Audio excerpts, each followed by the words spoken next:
Let's get going. Well, we are at UK Wisdom's Chats. Thank you to Edward and Trevor for arriving, despite some technical difficulties being Lee. So it's an apt topic then, which is failure. So I just demonstrated that is something that we have to live with on an ongoing basis. And I just find it interesting. I'm doing online writing courses, online courses, and looking for quotes. And I found a quote by Sarah Blakely, and I haven't had time to find out who Sarah Blakely is, so I need to do that. And she said her dad encouraged them to fail. So every week, as they were growing up, he would ask them, so what did you fail at this week? And from that, she learned that the failure was, that it was good to fail, and that the only failure was not trying. And so I thought that was a really interesting way to start the topic. But I'm going to hand over to you, Edward, because maybe you have a little bit more of a background, not in failure, but as to how the topic came about and what you have to say about it. Actually, it's strange enough, I can't remember how the topic came about, so that's a failure to start with. When I read the email and saw the topic, it made me think back to my accountancy exams, because when I decided to be a chartered accountant, I started a bit later in life. And my way in was to do a foundation course, and then I had to then go and do my training contract. And I found a training contract in London, so I was going to do I'd done my foundation course. I just needed to sit the final exam, and then I think 2 months later I'd start my training course, so no problems at all.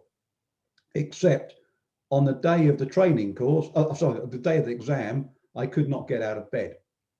I had German measles, and I was really poorly, and so I missed the exam. So I phoned the training firm up and said, look, I couldn't sit the exam. What happens to my training contract? And they said, well, you can sit the exam 6 months later, because that's when the next set of exams are. But if you fail it, you're out of a job. So I moved down to London. I persuaded my girlfriend to give up her job and move down to London with me. So I'd burnt all my bridges in a way. And that was one exam I could not afford to fail. And the pressure was enormous. Even though I knew I was absolutely capable of passing it, I worked so hard to make sure. I could have done that exam in my sleep by the time I'd done it. So that was one thing where failure wasn't an option. But I think failure is important, because as that quote you said, if you weren't failing, you're not trying hard enough. It's like, I never understand people that kind of spend all their time running 100 marathons or 300 marathons or 400 marathons. Why the hell would you do it? You know you can do it. Every time I've stood at the start of a marathon, and I'm talking here the standard marathon. You South Africans are a bit different because you have the comrades, but you know you can do it. So why the hell do it? Why not go and do something you think you might not be able to achieve? Because then you're stretching yourself. And if you fail, well, you've learned the lesson. And it's interesting because I failed to win the best blog at the Running Awards 3 years in succession. I think I had a really good chance last year, but they were cancelled because I was shortlisted for the first time. But at the Running Awards, the last one I went to, they had a guest speaker there, a lady called Claire Maxted. And I love Claire. She's a little tigger of a thing, and she bounces about, and she's got oodles of enthusiasm. and she runs a YouTube channel called Wild Ginger Films, and she films things and all that sort of stuff. Anyhow, she was the guest speaker, and she was talking about the Cape Wrath Ultra, which is an event that goes, I think it's about 500 kilometers over 8 days. No, it's 400 kilometers over 8 days. Anyhow, she took part and she dropped out fairly early on. And I was on the crew, so I knew exactly what happened. And sitting next to me at the awards was a guy that had completed it. And I thought, well, this will be interesting. And then Claire called her talk DNF, which most people think stands for did not finish. But her talk was did not fail, because she'd reached the start line, she'd prepared to do it. One or two things went wrong for her, and she learned a lot of lessons from it. And one of the lessons she learned was actually that sort of stuff is not for her. It doesn't float her boat. It's not something she wants to get into. But she also learned about preparation, about looking after her feet, about actually not going out too fast on day one, all sorts of stuff. And I just loved the way she turned it round, and she was the keynote speaker at an event with loads of sort of hyper runners. And she talked about the event she didn't finish, when she could have talked about all her other achievements, because she has plenty of them. And I think that's the important thing, you know, try. And if you don't succeed, you haven't failed, you've learned some lessons. Or the other thing is, if you haven't learned your lessons, then you have failed. And there's an old Spanish proverb: the second time you get kicked by a donkey, you don't learn anything. So I think it's not the first failure that matters. That's a good thing. It's if you don't learn from that failure, that is a failure. So those are my thoughts on the subject. And yeah,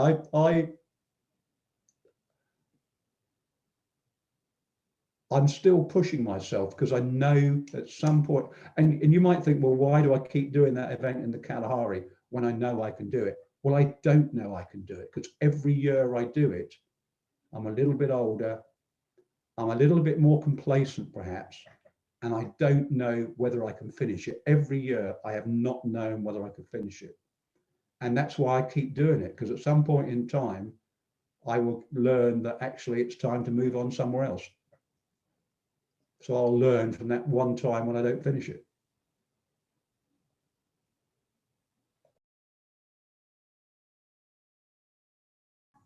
Love your stories, Edward. Love your stories. They are just so rich and interesting. And thank you.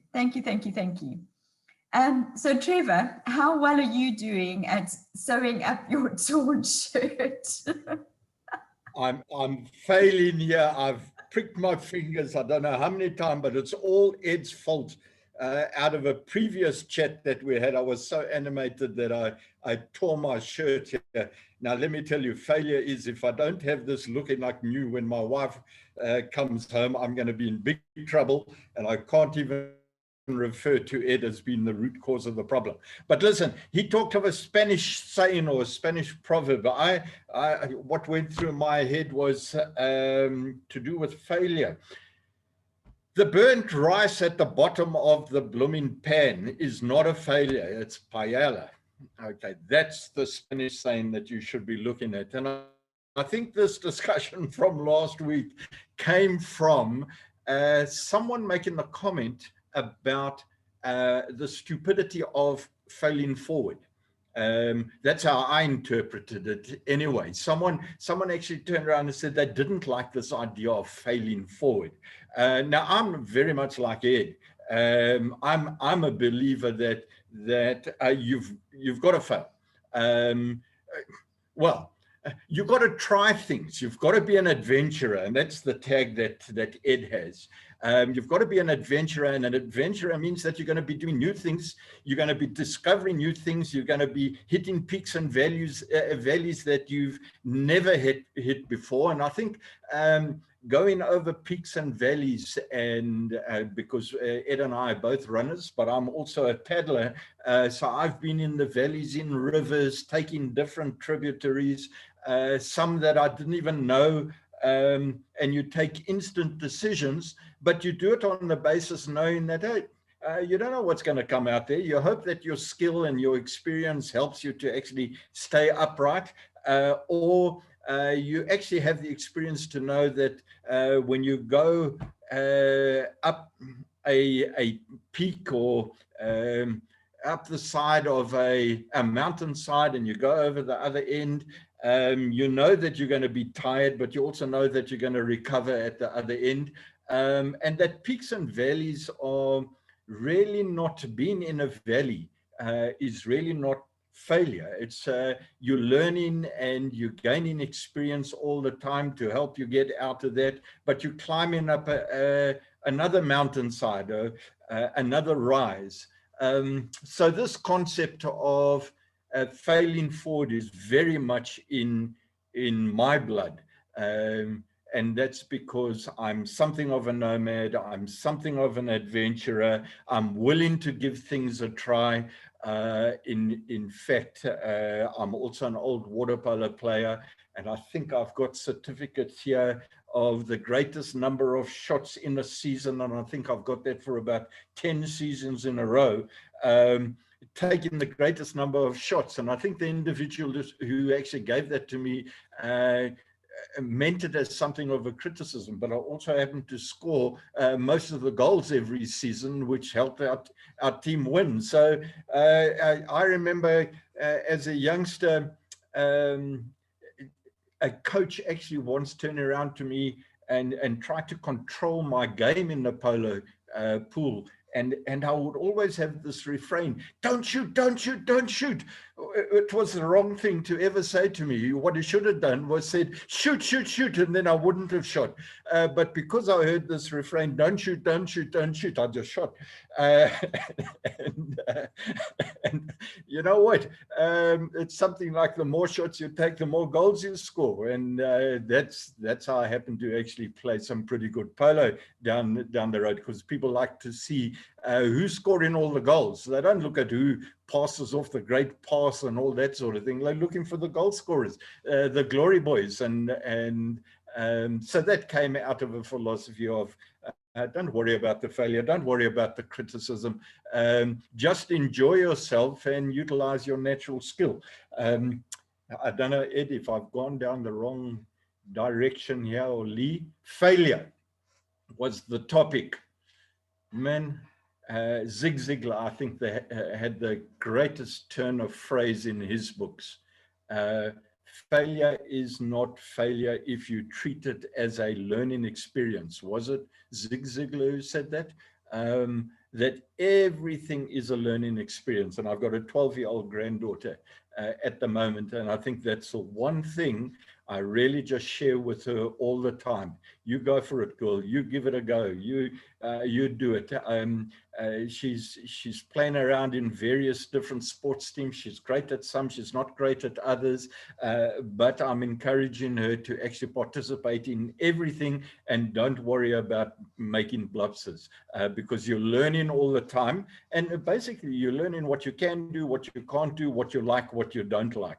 But if you take the opportunity away from you, you've taken a gift from yourself of discovering that you could enjoy the Kalahari Marathon. Now, I don't know, you've got to be something of really your mindset. I think someone's got to just go and dig into those neurons to find out what makes those guys tick. But you're taking the enjoyment of discovering something that can completely change your life. Oh, and I've got to re-mention again, please, Ed. You set up the Tales from the Trails, which introduced us to people in your networks all around the world that had been running around the world, from the Arctic to Antarctica to Singapore, all over the place, and their stories were phenomenal. And what I got from that is that they gave themselves the gift of actually going out there on an adventure and discovering what life is about. I mean, the stories that they gave back to us were so inspiring. So again, I take my cap off to you, Ed. I'll probably do this once a week, every time we get onto this UK chat for the next year, because I just think it was one of the most phenomenal 4 or 5 hour summits we've ever had at Wisdom. So well done there. Let me end it there. Thank you very much. Thank you very much, Trevor. I'm just impressed you know how to sew. I don't, but I'm just pretending. I'm prepared to fail forward. Ah!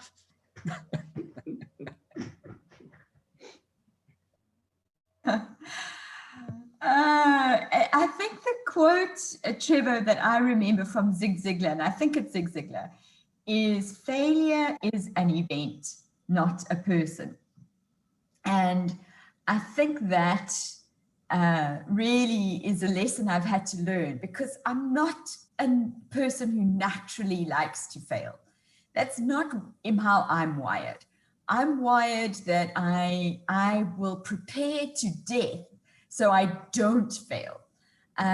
So, you know, if put me in front of a test or an exam or whatever the case may be, and I'm up late, I'm up early, I'm going to make sure that I know everything. I was never a spotter. You know, somebody was, oh, you're going to, you know, you just cover some parts of the content, hoping that your little section's going to come up in the exam. I never trusted that. I did everything and I learned it backwards, forwards, upside down. And because I was terrified of failing. I didn't recognize that at the time. For me, it was that's just what you did.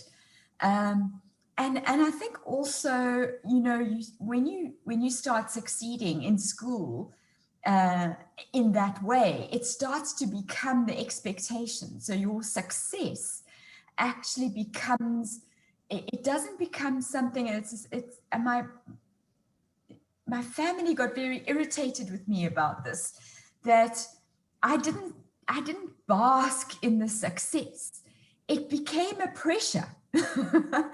I did well. Now I've got to keep doing well. Now I've set a standard. And so it was always that I needed to keep going. And so, you know, the failure became something that was not an option. And so I have had, then I started my own business. Did nothing, knew absolutely nothing, stepped into it blind. And I failed. I failed in so many different ways.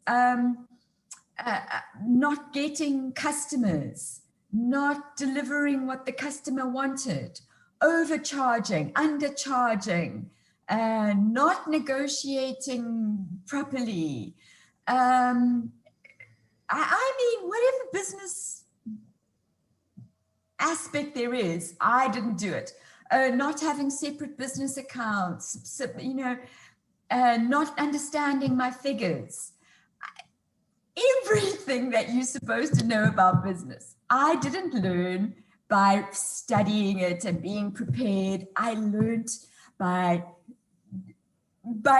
diving in, failing, and then realizing, oh, Lee, come on, now you've got to fix this. And sometimes, and what I learned was I couldn't do it on my own. And that was a huge lesson.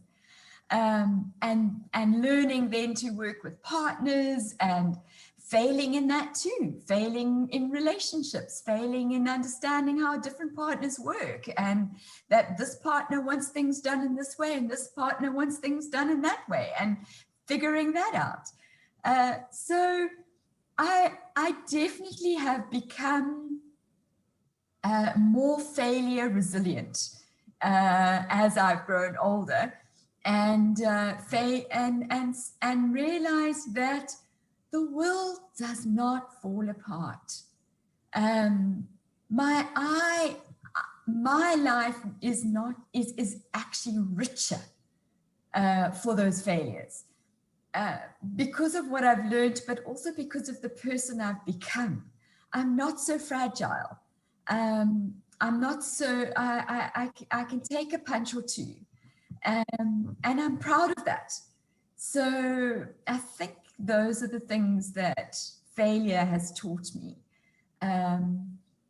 And so the opportunity to risk, to try new things, to adventure more, is definitely, the things that I take from failure and that make life more exciting.